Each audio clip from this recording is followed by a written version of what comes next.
Down Under is an ancient land of extraordinary contrasts. Welcome to Australia, the driest continent on Earth and a significant exporter of cheese and milk products.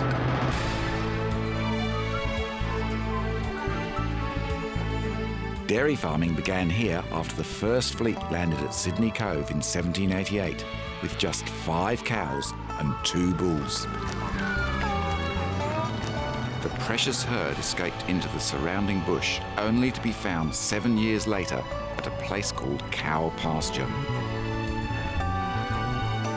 The arrival of these bovine migrants in the young colony, along with thousands of European settlers, established the foundations of today's thriving cheese industry. Most dairy farming takes place on the southern seaboard, and each region has its own season and microclimate. In the 1980s, a new breed of cheesemaker began making farmhouse cheeses, and we're going to visit some of the pioneers in Victoria, West Australia, and right here in beautiful northeastern Tasmania.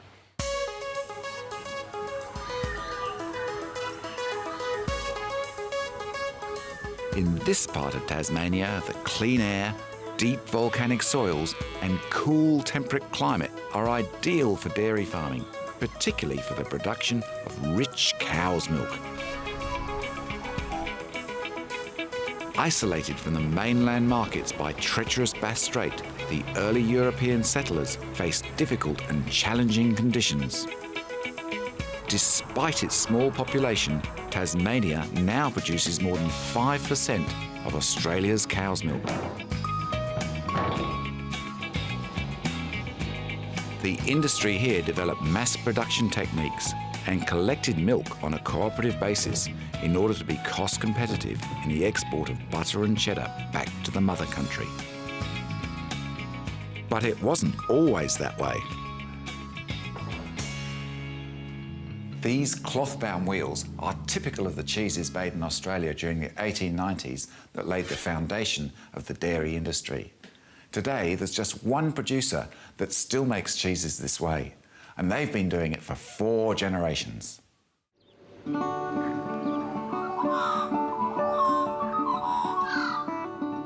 The word Pine-Garner is an Aboriginal term referring to the meeting place of 2 rivers. And it's here in this beautiful isolated valley in the far northeast of the state that the Healy family still make a very special Australian cheese. My ancestors moved to the district and helped in the co-op factory. And when that closed down, they broke off to making cheese in on-farm factories.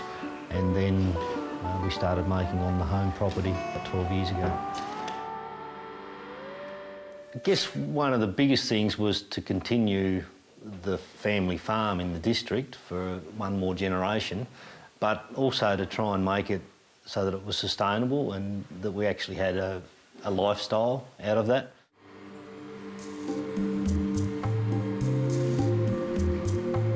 Cheese making begins with traditional calf rennet added to the fresh milk from the family herd of Frisian cows. This is gently stirred, then allowed to set. The curd is cut and agitated to ensure an even acid profile.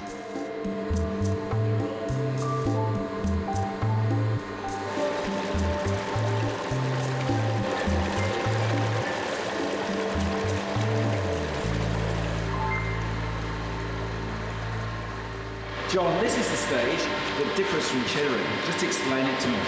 This is where we stir the curd, just a dry stirring, and what we're trying to attempt to do here is keep the moisture coming out of that curd. The curd naturally wants to mat together like that, and if we were going through a true cheddar phase, we'd let it mat together and it would drain and that would develop the acid. This way we're keeping it loose. We end up with a lower acid cheese, which tends probably not to come up as strong on the palate as a true cheddar style cheese. Not quite as tangy. That's it. The curds are sprinkled 4 times with dried salt from the Murray River. before being shovelled into hoops.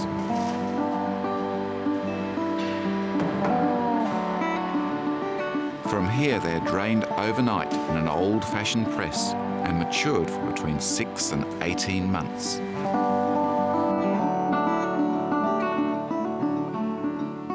Each large wheel is regularly turned until John considers it has developed the best possible flavour.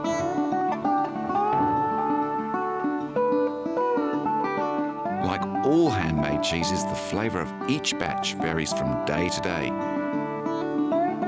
But even more significant is the influence of the season, because Australian dairy farming is almost entirely based on a year-round system of pasture feeding.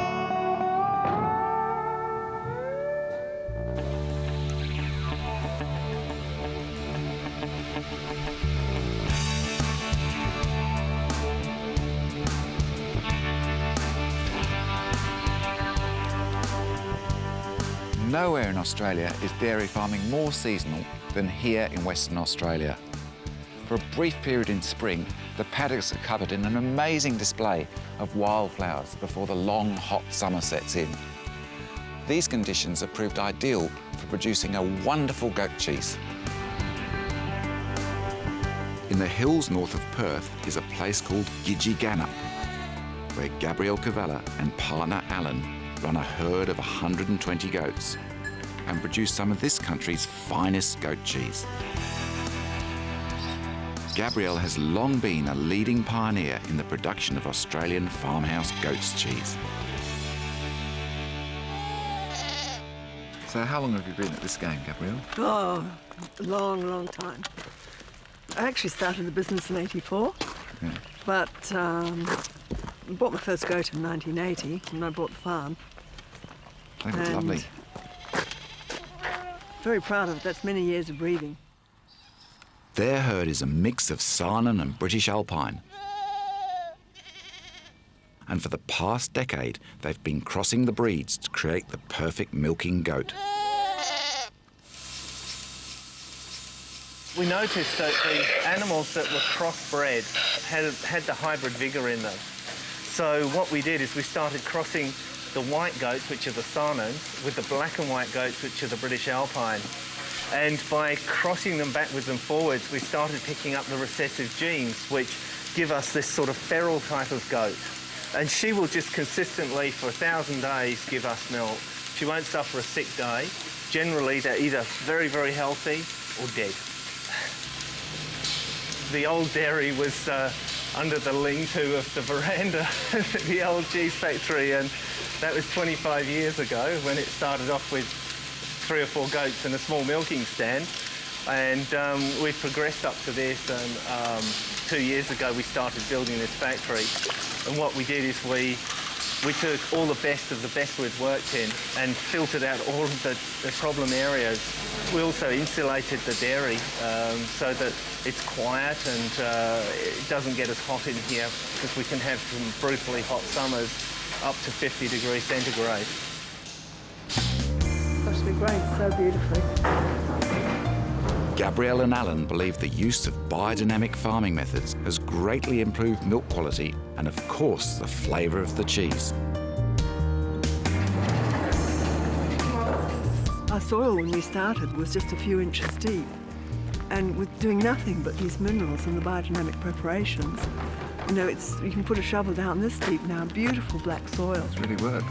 Hey, get out. Come on, let's. And the health of the animals, you know, the kids are growing so much quicker, and all the problems that we used to have, like mastitis and things, you know, we might get excited of it occasionally, but they're just not there. Despite a yield of only a few hundred litres of milk per day, the emphasis here is firmly focused on quality. These pioneers helped create a tradition of Australian cheesemaking, which also began around the same time thousands of miles away on the other side of this vast continent.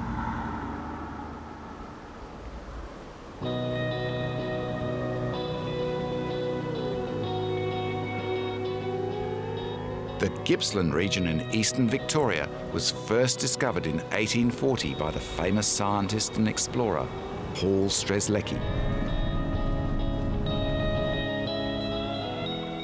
The landscape he discovered was a mix of steep ranges and forests filled with spectacular, huge, tall trees.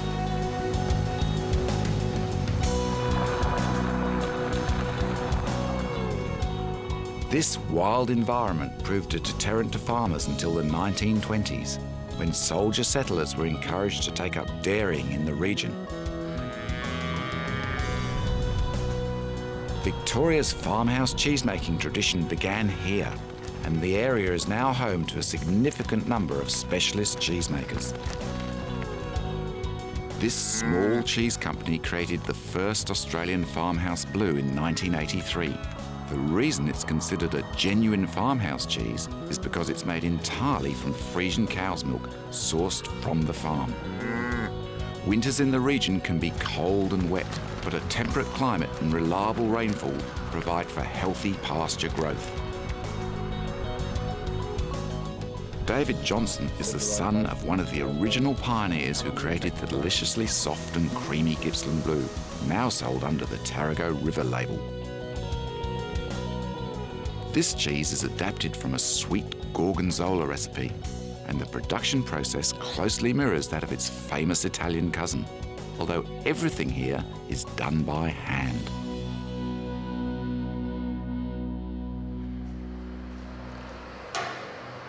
After pasteurisation, rennet and starters are added to the milk, along with Penicillium roqueforti.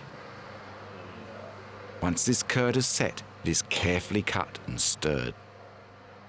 We're up to the stirring process, and what it is when it's cut into small cubes, the curd's very sort of soft and open, and what we're trying to do is gently stir it to free it up in the whey and firm it up a little bit and maintain its moisture, maximum moisture in the cheese without smashing up the curd, so as to maximise our yield in the cheese. After a short rest, the curd is transferred to a large draining tray lined with cloth. Using a flat ladle, the curds are cut. Skins up. And these delicate slices are then layered into plastic moulds and left to drain overnight. What Jeff's doing here is salting the cheese. It's important to salt because, one, it helps release a bit of the moisture in the cheese, giving it its final texture. Also, it adds flavour to the cheese. So it's very important to get the correct amount of salt on. And we do that over a 2-day period, in which then it heads off to the cellars for maturity. The final step before maturation involves punching holes in each cheese, which allows oxygen to stimulate the blue mould growth. So this one will be about how old? About 8 weeks old, this one. Right. You don't use the cheese iron? No, it's because you've got holes in the cheese, you've got to really have a good look at what's happening to the actual cheese during its maturity. So you can see that that's starting to break down, getting a nice shine to it. Yeah, yeah. Plenty of mould in the pockets, nice even, top to bottom. Tastes pretty good to me. It's got to do 6 weeks in the marketplace yet. Yeah. So I've got to pick it early enough for it to fill out in flavour.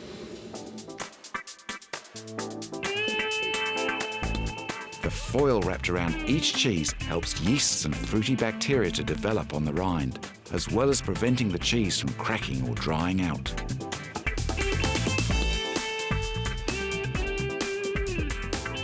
One look at this beautiful countryside, and it's easy to see why this dairy produces some of Australia's finest cheese.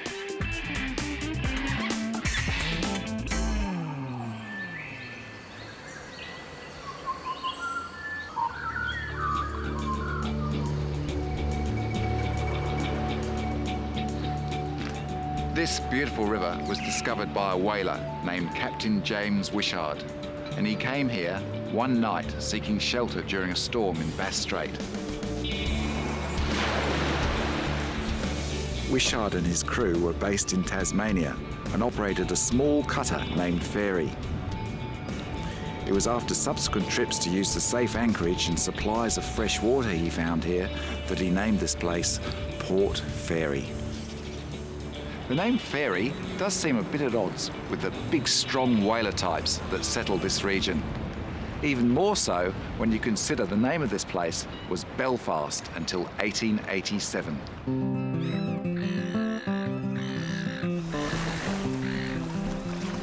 But what does any of this have to do with great Australian cheese, I hear you ask?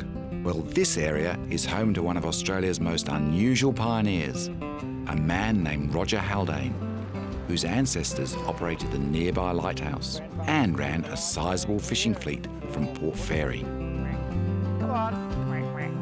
Come on. Come on. Nowadays, Roger goes by the title of Buffalo Whisperer. You're a beautiful girl. Oh, yes. You're a beautiful girl. Oh, yes. And the climate here, Roger, you talk about it being a Mediterranean climate. Is that like the Naples climate? Yeah, it's generally like a Mediterranean climate, has drier summers, wet winters, and this end of Victoria sort of fits that category. And being coastal like this, you always get that nice cool breeze. Well, this would be the same situation in that sort of Naples area there. The Naples region is famous for making the finest mozzarella, and in 1995, the Haldanes began importing Riverine buffalo from Italy and Mura buffalo from Bulgaria. The main product that people are familiar with with buffalo milk is mozzarella, but it makes very good yogurt because it's high milk solids, and has a certain sweetness to it that cow's milk doesn't have, and probably nutrition-wise it has various factors that make it sort of different than cow's milk as well.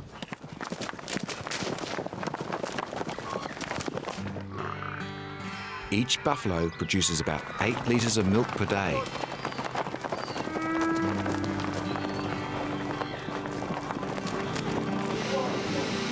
And it's so rich it contains twice the milk solids of cow's milk.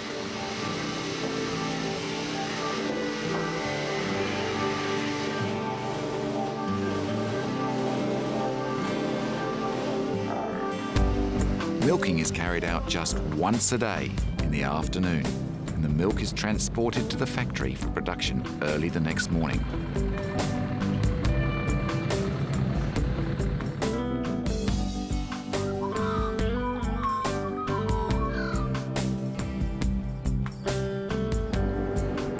Usually early in the morning, about 2 or 3 o'clock, we'll come in and start everything going.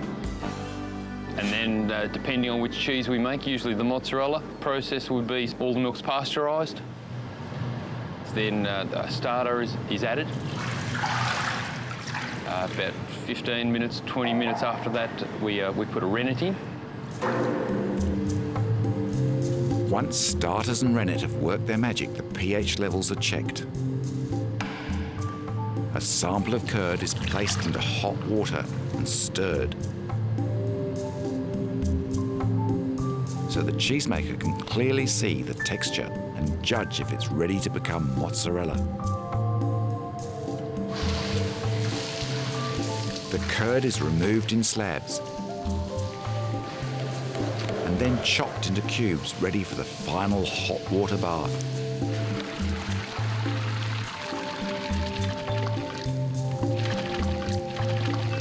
They actually look like Andrews. These chunks of cheese are then hand-shaped to create small balls.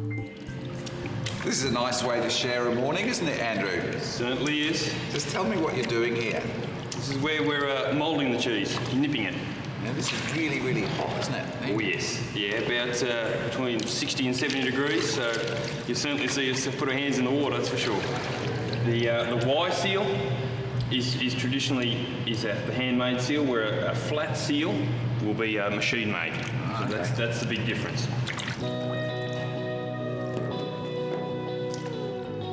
Once they have cooled, the mozzarella balls are then placed into containers ready for the market.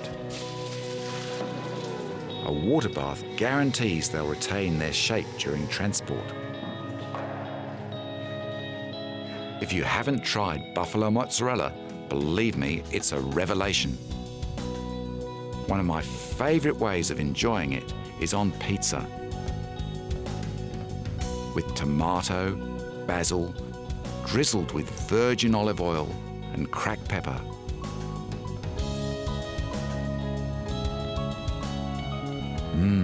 Superb. You realise just what an achievement it was to create the first milking herd of buffalo, when you consider Australia's quarantine restrictions and the logistics involved in flying these huge, hairy beasts all the way to Adelaide. Come on, that's a girl. Come on. Quite amazing. Come on. Come on, that's a girl. Come on. Come on. Come on. Good girl. Come on. Good girl. Come on. Good girl. Come on. That's a girl. Come on. Come on.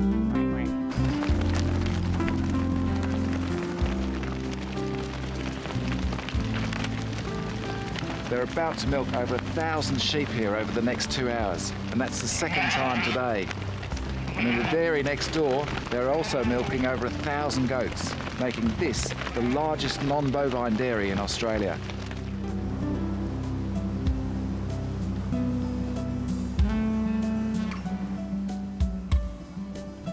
One of the great ironies of rural Australia is that with more than 150 million sheep, only a tiny number are used for milk production. Welcome to Meredith Dairy Farm in Victoria's Western District, where one husband and wife team have created a prime flock of milking ewes. And in the process, Australia's finest ewe's milk cheese. Sandy and I were both off farms and we wanted to farm here at Meredith, and it originally was 1,100 acre property, and traditional farming methods was something that we didn't think was give us a sustainable income. We didn't know whether we'd milk sheep, goats or cows. We thought that would be a really good way to do some sort of form of intensive farming. So that's how we got into the sheep and goat dairying. In the early days, there was no guarantee the farm's ewe's milk could be sold, so making cheese was vital to Julie and Sandy's success.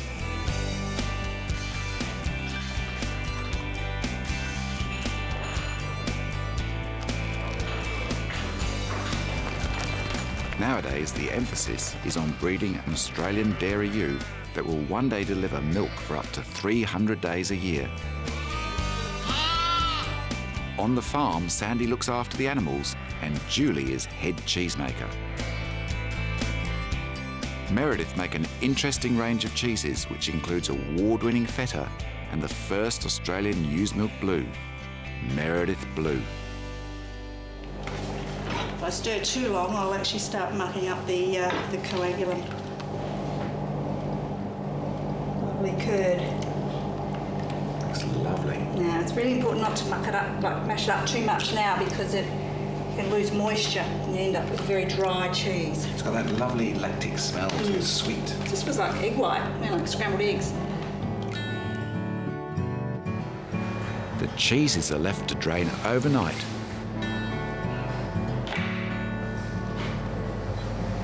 Till Julie salts them by hand.